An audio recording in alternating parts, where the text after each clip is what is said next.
الحمد لله رب العالمين والصلاة والسلام على سيد المرسلين وعلى آله وصحبه أجمعين أما بعد قال الله تعالى أعوذ بالله من الشيطان الرجيم بسم الله الرحمن الرحيم وما لكم لا تقاتلون في سبيل الله والمستضعفين من الرجال والنساء والولدان الذين يقولون ربنا أخرجنا من هذه القرية الظالم أهلها واجعل لنا من لدنك وليا واجعل لنا من لدنك نصيرا۔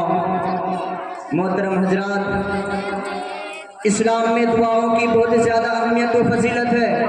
خود ہمارے نبی صلی اللہ علیہ وسلم اور آپ کے اصحاب اور ہمارے اسلاف خوب دعائیں کیا کرتے تھے۔ ہمارے نبی صلی اللہ علیہ وسلم نے غزوہ بدر کے موقع پر بہت لمبی دعا کی تھی، یہاں تک کہ ابو بکر رضی اللہ عنہ نے آپ کے پاس آ کر فرمایا اتنی دعا کافی ہے، اب بس کیجئے اور میں بھی دعاؤں کا منکر نہیں ہوں۔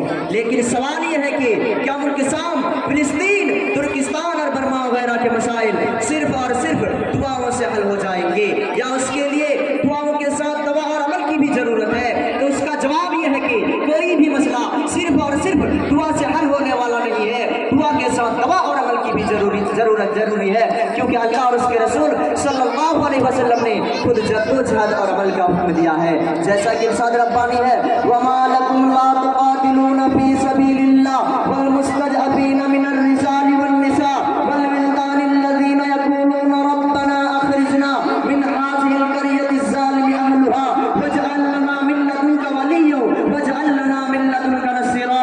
اور تم کو کیا ہو گیا ہے کہ تم اللہ کی راہ میں اور کمزور مردوں، عورتوں اور بچوں کی خاطر جنگ نہیں کر رہے ہو، جو دعائیں کر رہے ہیں کہ اے ہمارے رب ہم کو اس بستی سے نکال جس کے باشندے ظالم ہیں، اور اپنی طرف سے ہمارا کوئی حامی و مددگار پیدا کر دے۔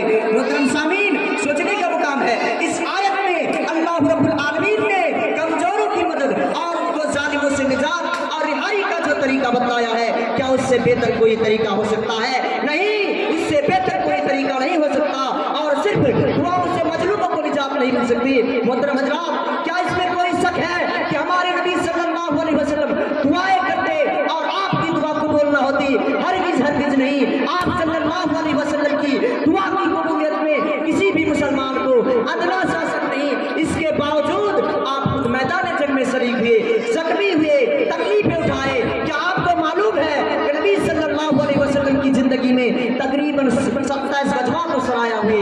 آخر آپ نے یہ سب کیوں کیا؟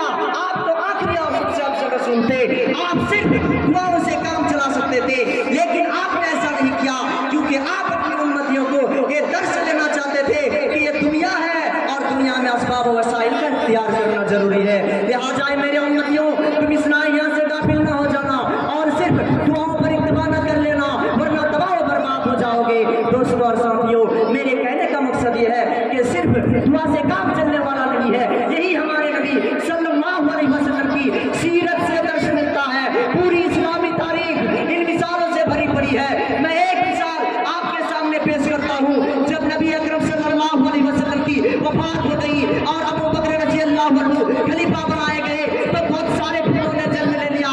ایک طرف ابتداء یعنی دین سے پھر جانے والوں کا فتنہ، تو دوسری طرف منفی زکات یعنی زکات نہ دینے والوں کا فتنہ۔ ان دونوں فتنوں میں سے پہلا فتنہ تو اس قدر بھیانک تھا کہ قریب تھا کہ اسلام اور مسلمانوں کا خاتمہ ہو جائے۔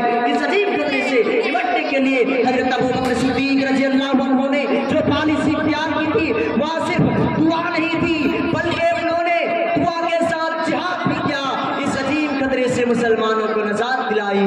مگر افسوس، صد افسوس، اس دور کے حکمراں، علماء، عوام کوئی بھی بدلنے کو تیار نہیں۔ آج مسلمانوں کے ساتھ جو کچھ بھی ہو رہا ہے، اگر اس پر بھی ہماری آنکھیں نہیں کھلتی تو اس امت کا اللہ ہی حافظ ہے۔ اس امت کی پریشانیاں اور مسائل ختم ہونے کے بجائے زیادہ ہوتے رہیں گے، مسلمان یوں ہی تباہ و برباد ہوتے رہیں گے، اور یہ ان کی عزتیں پامال ہوتی رہیں گی، اور یہ امت دوسروں کی محتاج اور ان کے زیر لگے ہی رہیں گے، کیونکہ فرمانے والی تعالیٰ ہے ان اللہ لا یغیر ما بقوم حتی یغیر ما بانفسہم۔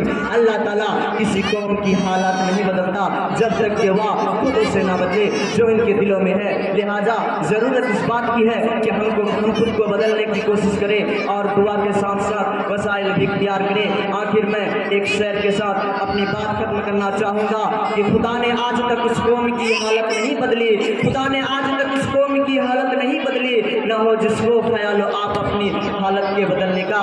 اللہ تعالیٰ سے دعا ہے کہ ہمیں دعا کے ساتھ ساتھ دعا اور عمل بھی کرنے کی توفیق دے. آمین.